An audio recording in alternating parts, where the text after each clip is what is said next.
ইব্রাহিম নবী যখন দুনিয়ার জমিনে আসবেন, ইব্রাহিম নবীর মায়ের কাছে কোনো দাত্রী ছিল না, কেহই ছিল না। ইব্রাহিম নবীর মা এবার পালিয়ে পালিয়ে একটা গুহার মধ্যে গিয়ে ইব্রাহিম নবীকে সেখানে প্রসব করতে আরম্ভ করে দিলেন। চিল্লায়া বলেন আল্লাহু আকবার।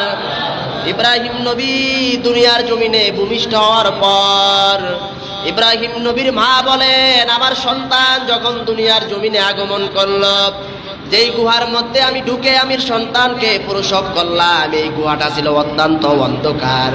ইব্রাহিম নবী জন্মগ্রহণ করার পর, ভূমিষ্ঠ হওয়ার পর গুহাটা আলোয় আলোকিত হয়ে গেল। বলেন সুবহানাল্লাহ। আমি আমার সন্তান ইব্রাহিমকে একটা কাপড় দিয়ে ঢেকে রাখলাম।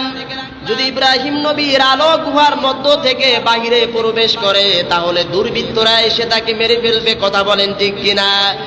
আমি আমার ইব্রাহিমকে জন্ম দেওয়ার পর এবার চিন্তা করলাম, আর এত সুন্দর সন্তানটা পৃথিবীর জমিনে ভূমিষ্ঠ হয়েছে, এই সন্তানের খবর যদি নমরুদের বাহিনীরা জানতে পারে, তাহলে তাকে গুহার মধ্যে মেরে ফেলবে।